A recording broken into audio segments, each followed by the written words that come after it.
Welcome, friends. Welcome back to the kitchen. A little thing we're calling Stuff in My Cupboard or Pandemic Pantry. This is a series of recipes that will help you out if you're locked in your home. They use things that you probably would have in your house, that you might have in your house. They're using things that we have in our house, in our cupboard. And so we've been doing no-knead bread.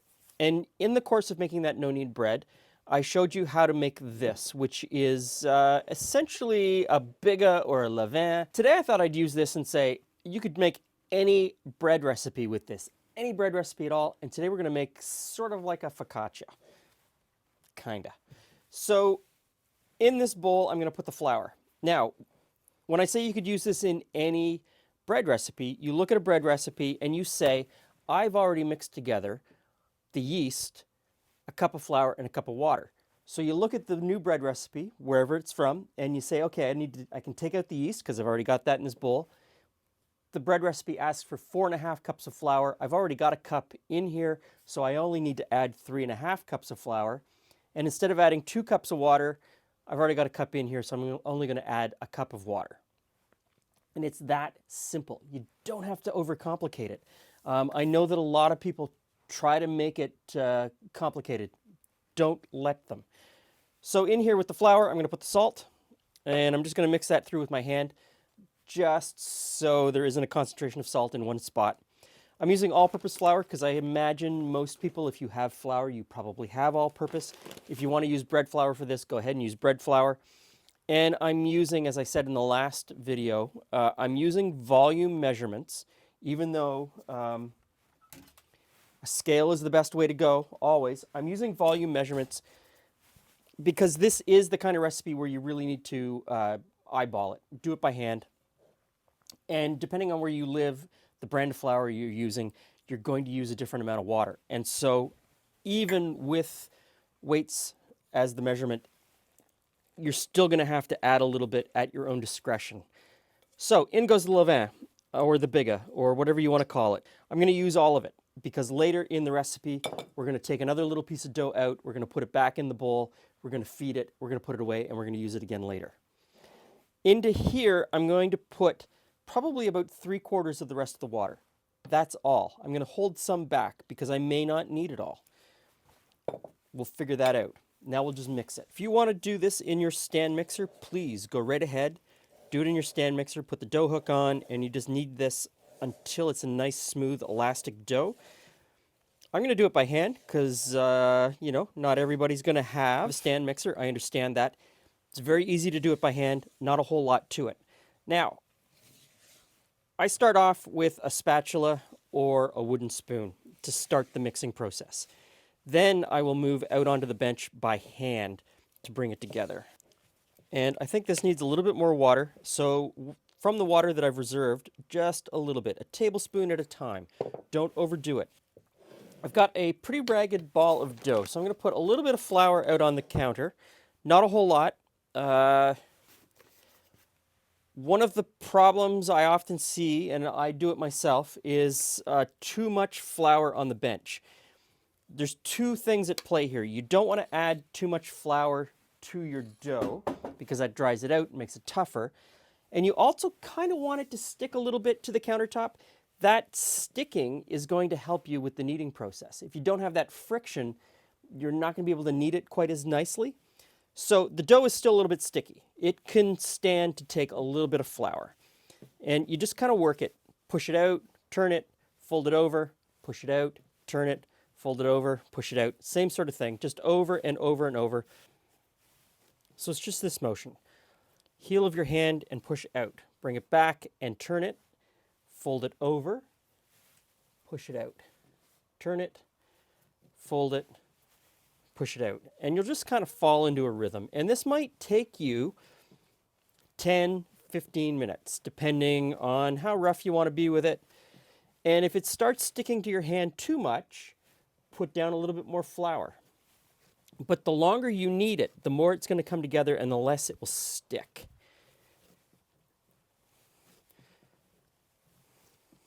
It can be a very freeing thing, just to do the same repetitive motion over and over and over again. Don't be afraid to fail. Don't be afraid that it's going to stick too much. Don't be afraid that you're doing it wrong. Free yourself and just make it happen. You got this. You've got this. I think I'm just about there. It's really kind of weird. I don't know how to tell you exactly what the dough should feel like. Everyone says smooth and elastic. And when you're doing it, you will notice that the dough has changed. You will notice that it feels different. It's not going to be as sticky to your hand. It'll still stick. You'll still feel it kind of tacky, but it's not sticking. And when you push it out, you're going to notice that this front face is smooth. It's not tearing. It's not pulling apart. It's at that point that you're probably done. Probably. One of the things is that most people aren't going to be able to over knead by hand unless you went 45 minutes or an hour. But if you went 15 minutes and you've done this and it looks pretty good, you'll be okay. It's going to be fine. Now, I'm going to turn this dough into a focaccia type thing. Not truly focaccia, but kind of focaccia. This dough could be made into any kind of bread at this point. As you look through bread recipes, there are different levels of hydration and there are slight differences in how they're handled. But the reality is, if you've got water, flour, salt, and yeast, you're going to make a loaf of bread. So you could turn this into a loaf of bread if you wanted to. Because I'm going to make it into focaccia, I'm going to put it into this bowl for its first rise. And I'm going to coat it with olive oil. If I was making bread or pizza dough with it, I wouldn't put olive oil on it. But I am going to make focaccia, sort of. So I am going to use olive oil. But before I put the olive oil on this as a coating, I want to tear off a walnut-sized piece of the dough. I'm going to put it in this bowl. I'm going to feed it with flour and water. I'm going to set that aside, and 2 days from now, we're going to use that for our next loaf of bread. So it just keeps going. You keep moving it forward. It's so simple, so easy. And you want to do it before you put the olive oil in. You don't have to, not strictly necessary. If you were always making this dough for focaccia, you could have the olive oil in. It would be no problem. I just don't know exactly what I'm going to do with that yet, so I don't want olive oil in it. So, a splash of olive oil. And you can be fairly generous with your splash of olive oil because you're going to oil the pan generously later. And you just want to make sure that this is fully covered in the oil. The inside of the bowl is covered in the oil. Put a lid on it. And we're going to let this stand at room temperature for about an hour, hour and a half before we move on to the next step. Okay, here we go. Okay, that dough rose really nicely. Now there's enough dough here to do one of these rimmed baking sheets. And you can do a whole rimmed baking sheet. I'm going to break this up. I'm not certain that everybody has one of these. Some of you may have them. Some of you probably do have them. You can break this dough in half and you can cook it in a frying pan. Any frying pan. Cast iron frying pan, stainless steel frying pan. Any frying pan that you have, you just break this dough down into 2 pieces for a couple of these frying pans, or I've got these quarter sheets, which are half of the half sheet. And I'm going to break it in 2 just so that I can do different flavorings. Now, bench scraper, I am going to pour it into this sheet pan just so that I can cut the dough in half, roughly in half, and it doesn't have to be exact. So the dough will deflate a little bit when you do this. That's fine. That's normal. It's going to happen. Okay. Now, olive oil. Generous with the olive oil. I'm going to use this pan and this pan. And I'm going to plop that one in there and this one in here. Now, shaping it. Really not a whole lot to shaping it. You just take your fingers and you press it out. And you want to make sure that the pan is completely coated in oil. Just gently press it out and you can stretch it. And if you want to pick it up and turn it over, pick it up and turn it over. The dough is very forgiving. Now there's going to be a point where it might pull back on itself, and especially since you've got so much oil in here. If that happens, just leave it. Move on to this one. The dough will rest and relax a little bit, and you'll be able to finish the shaping. After you've got them stretched out, just take some plastic wrap and cover them over. Let them hang out on the counter for about a half an hour while you decide what you're going to put on top. I am, gasp, going to treat these as though they are kind of a pan pizza, a thick crust pan pizza. So I'm going to put together some toppings, and in about half an hour, we'll see how this goes. I went through the fridge and freezer to come up with some toppings for these two flatbreads. Focaccia, deep pan pizza, thick crust pizza, skillet pizza, frying pan pizza, whatever you want to call it. I went through the fridge and the freezer looking for stuff to put on them. Now, in its simplest form, a little bit more olive oil, salt and pepper, and these are done. Put them in the oven and you're good to go. I kind of want a little bit more on them. So I've got some fried bacon and onions left over from the pierogi episode earlier in the week. And I'm going to sprinkle them on top of this one. I think that should make a really nice topping. So I'm just going to spread it out on top, and you can put whatever you want on here. You could make this into something sweet. You could put on honey. You could put on Nutella, peanut butter, whatever you want, really. Don't let the food police scare you into believing that you can only do one thing.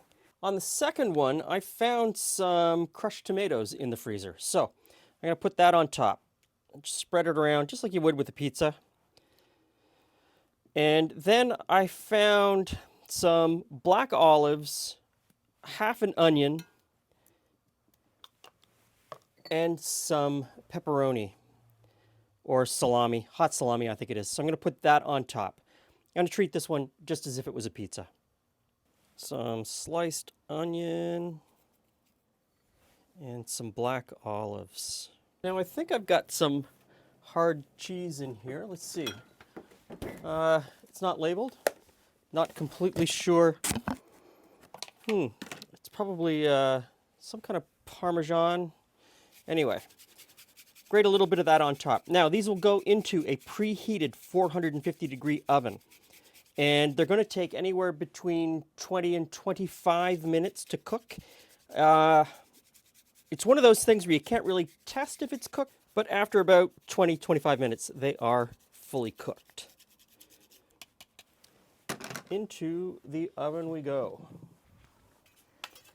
Hey, Jules. Hey, Glenn.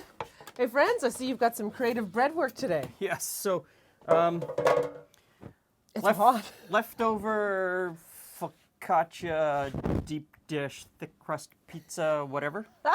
I think this one's the whatever. Yeah, so I mean, that was leftover bacon and onion. Oh, okay. And that was leftover stuff that was in the fridge from our last pizza night, I don't know, 2.5 weeks ago. Okay. So, Eat them as they are. Eat them as a side. yeah, Eat them as a snack. yeah. You got so, options. Two things. Make sure that you have enough oil. I always forget to put enough oil. It always seems like there's enough oil, like it's swimming in oil, and it could probably use some more. Put on whatever you want to put on, whatever you have, because obviously we're in kind of a situation where that's important right now. But you know, these are fine straight up just with olive oil, a little bit of salt, pepper. But you know, all of the regular things, you dimple it and then you can put anything on it. Really, It's fresh bread. it's fresh bread. It really is. It's fresh It bread. just brings you joy. Yeah. So, I'm trying to figure out how I can bite this in a way that I can get lots of bacon and onion without making a complete disaster of myself. that's really good. Now, using that levain, that leftover, you got stuff all over your face. I know. I told you I was going to make a mess. Using that levain, the leftover yeast mixed with a slurry of water and flour, leaving it for a day, really improves the texture of any bread. That's really soft. That's is, super yeah. soft bread. Yeah. And so, I'm amazed at how much that still tastes like a pierogi. That I want to put a little sour cream with it, and just because it brings me joy, for no other reason. so take this, do whatever you want with it, put whatever you want on top, cook it however you want. It's really simple. It's really easy. It doesn't take long. You can do it in any kind of pan Any that pan. you've got. Don't be afraid of the kneading step. It's very simple. It's very easy. It's just a repetitive motion. It's very calming. Yeah, it doesn't. Actually, Yeah, it's very calming. Just it is very calming. It's not hard. It just takes about 15 minutes. Don't fear that. So thanks for stopping by. Stay well. Stay safe. See you again soon.